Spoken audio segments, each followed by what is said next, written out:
All right, we're going to skip the scripted presentations from Enphase's latest earnings call and jump straight into the good stuff, the unscripted analyst Q&A.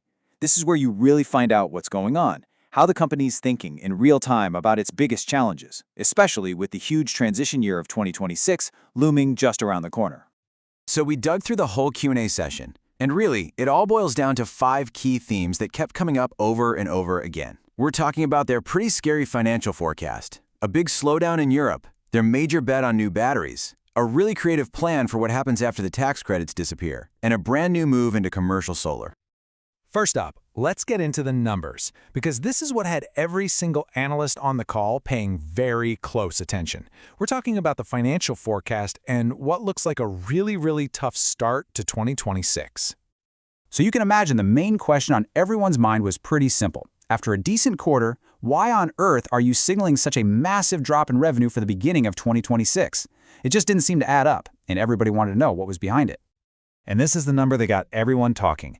Just $250 million. That was their early look at revenue for the first quarter of 2026.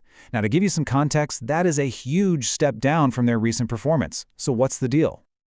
Well, the CEO, Badri Kothandaraman, laid out 3 key reasons. First, that big 30% solar tax credit for homeowners is expiring, so a lot of people are rushing to buy now, pulling demand into 2025.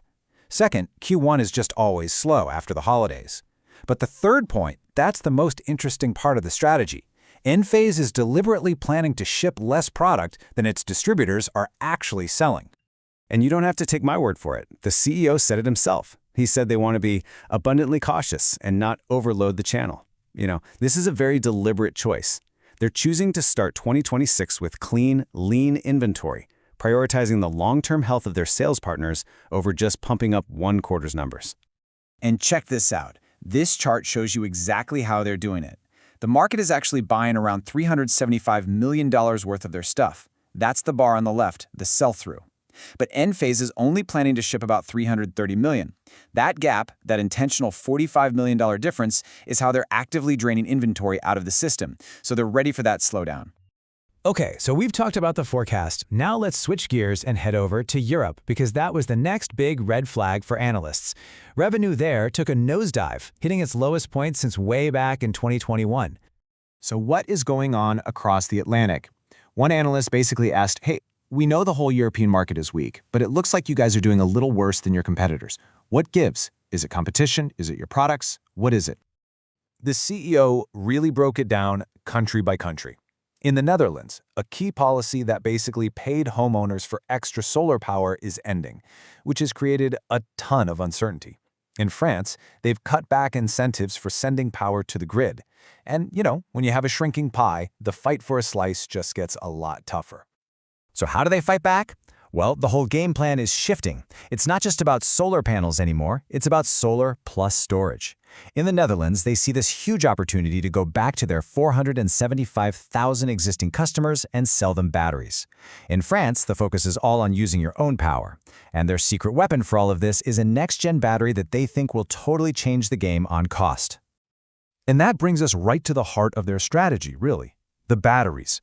They made it crystal clear that new products and new technology are their #1 answer to pretty much everything, from market slowdowns to pricing pressure. So, the puzzle for analysts was this. With new tariffs on battery parts coming from China, how do you protect your profit margins? The obvious answer might be to just raise prices, but Enphase says nope. Their answer is to innovate their way to lower costs and better products. And the key is just how much their technology is evolving. So think about it like this.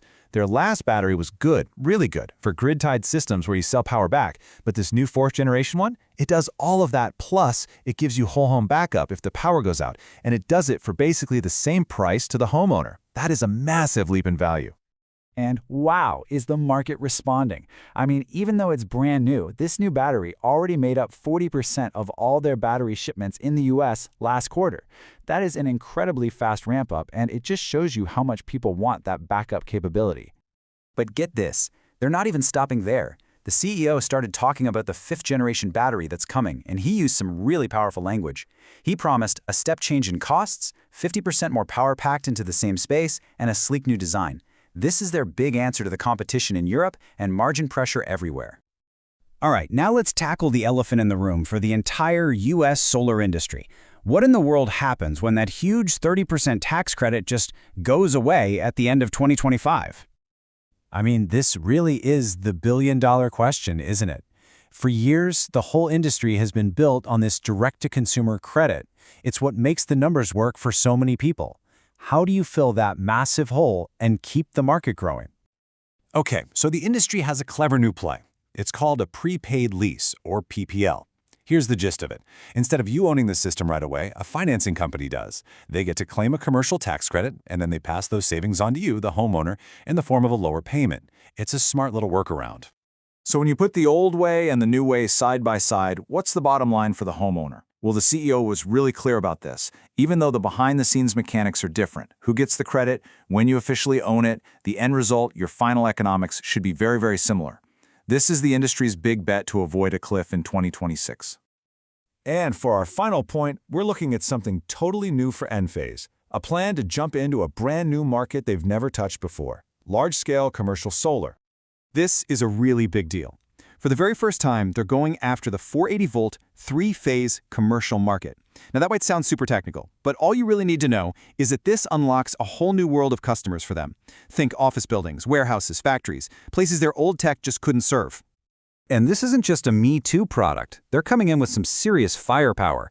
It uses a cutting-edge material called gallium nitride, or GaN, which makes it more efficient. It's also made right here in the US, which means their customers can get extra tax breaks. All of this adds up to what they hope is a powerful alternative in a market that's often dominated by other suppliers. And it opens up what they see as a $400 million opportunity.